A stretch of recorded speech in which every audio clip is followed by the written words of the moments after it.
So anyway, my name is Jason Rink. I'm the executive director of an organization that's rather new called the Foundation for a Free Society. We're a 501c3 nonprofit organization that we are just trying to promote radical ideas of liberty through conferences like this, through cutting-edge multimedia and some other things of that nature. So we've got some information at a table out there, and I don't want to do a huge pitch on that, but I do want to say that if after listening to the speakers today, after coming to this event, after hearing what is put out here, the ideas about nullification and how the states can fight back against the federal government, if you support that idea and you want to see that idea taken across the country so that state reps and senators and that regular people can understand this lost and forgotten concept, please support us, because we are supporting the 10th Amendment Center, which, opposed to popular belief, is not some like huge monolithic organization.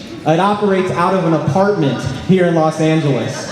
I've been there. So anyway, what I wanted to talk about, I have the pleasure of sort of launching into just the introduction of nullification and the idea of nullification. I want to make sure that everybody understands what this is all about. And so I want to tell a story quickly of a man named Matthew Lyon, who was a congressman in Vermont. And Matthew Lyon was a veteran of the American Revolution, and he was one of the first casualties of the Alien and Sedition Acts. And the Alien and Sedition Acts were signed into law by President John Adams in 1798, a mere 7 years after the ratification of the Bill of Rights. And the Sedition Act in particular established fines and jail time for any person that shall write, print, utter, or publish, or shall cause or procure to be written, printed, uttered, or published, or shall knowingly and willingly assist or aid in writing, printing, uttering, or publishing any false, scandalous, and malicious writing or writings against the government of the United States, or either house of the Congress of the United States, or the President of the United States, with the intent to defame the said government, or either house of the said Congress, or the said President, or to bring them or either of them into contempt or disrepute, or to excite against them, or either or any of them, the hatred of the good people of the United States, or to stir up sedition within the United States. Basically, do not write, or speak, or help, or assist, or let anything be said negative about the government of the United States. So this was clearly an attack on the First Amendment right out the gate. I mean, the ink's not even dry on the Constitution. And so what subversive ideas did Congressman Lyon publish? Surely he must have endangered national security with his writings, right? To fall under this crime and to be imprisoned as an American Revolution soldier. He was put in prison for 4 months, fined $1,000. And what his crime was, in a personal letter, he spoke of President John Adams as, quote, his continual grasp for power, his thirst for a ridiculous pomp, foolish adulation, and selfish avarice. He also published a letter that he didn't even write, which speculated why it was that President Adams had not been committed to a madhouse. All right, these were the seditious acts of Congressman Lyon. And, fortunately, the story ends well for this guy, because the constituents of his state so opposed the Sedition Acts that they re-elected him to office while he was incarcerated. I mean, I think that says something for this guy. But the Alien and Sedition Acts of 1798 are what prompted Thomas Jefferson and James Madison to write the Kentucky and Virginia resolutions of 1798. And the real question that they were grappling with was what do we do when the federal government steps beyond its constitutional boundaries? And I think it's safe to say that Jefferson and Madison were authorities on this topic. I mean, we're talking about the author of the Declaration of Independence and someone who's known as the father of the Constitution. And so again, as they remember, when John Adams, signed his name to the Declaration of Independence like 20 years before, they said, well, this is really out of line with what our ideas were for this nation. And so they were trying to figure out, what do you do when the federal government oversteps its bounds? Now, what they were not debating was a couple of things. They were not debating whether or not unconstitutional laws are null and void. that issue was already settled, that an unconstitutional law was no law. Even Alexander Hamilton, who never saw a big government program he didn't like, said in Federalist 78 that there is no position which depends on clearer principles than that every act of a delegated authority contrary to the tenor of the commission under which it is exercised is void.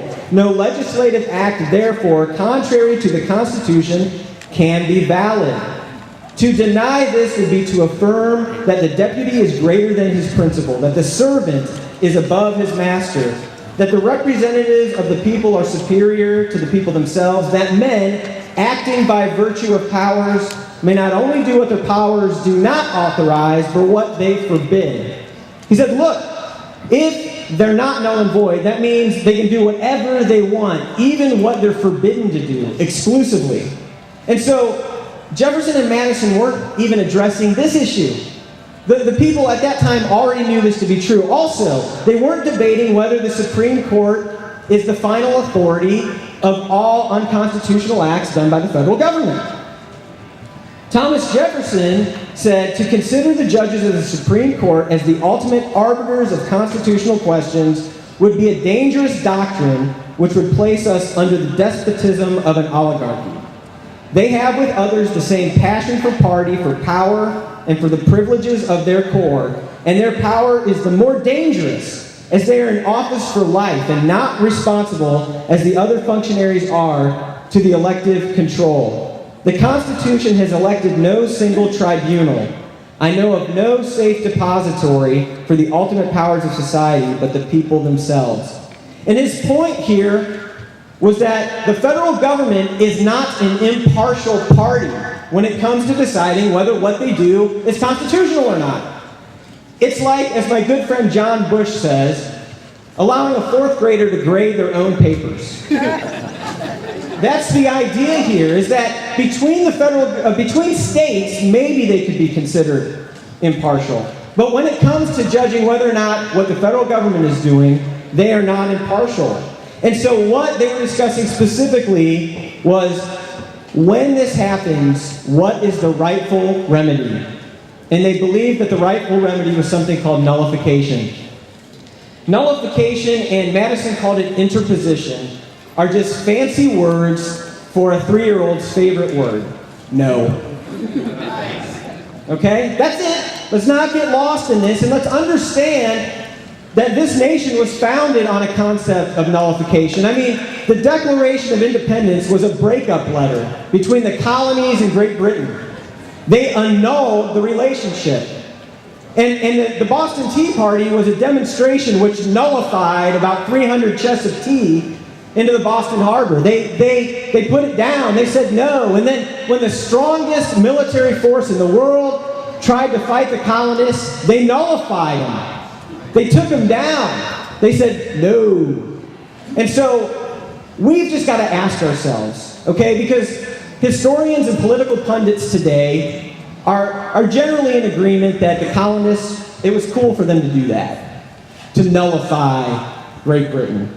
But when it comes to the states doing that to the federal government, you know, the question we have to ask ourselves is, would the founders and the states that ratified these documents have surrendered this fundamental philosophy that allows you to throw off tyranny?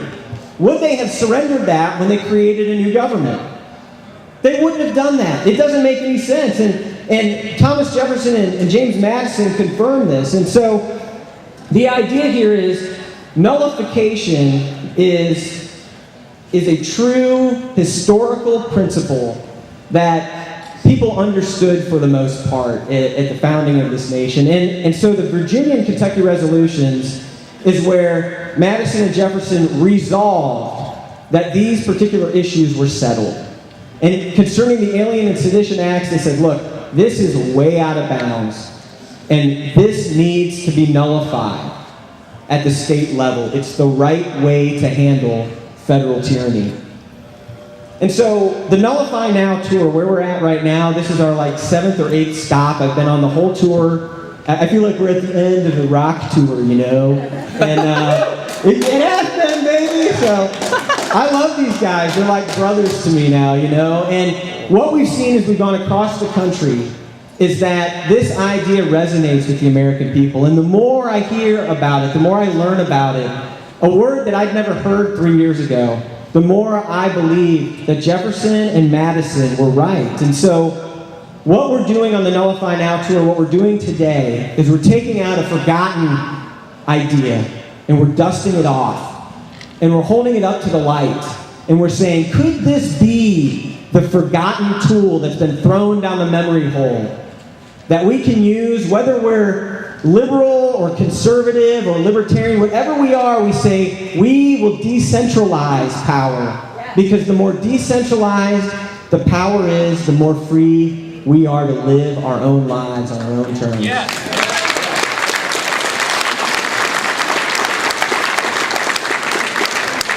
And so I just want to ask you today, we are in the midst of, we're producing a feature-length Nullification documentary that is in progress right now. It is going to be off the hook, hopefully. But no, yeah, we're producing that right now. We want to continue this tour this year. We want to go into next year. We want to continue to push this issue out in front of people, crowds of this size all over the country. So if you support that idea, help us and help the 10th Amendment Center. We're working together to do this, and it's going to take your help, your support, and your resources to do that. And I thank you for listening to me today.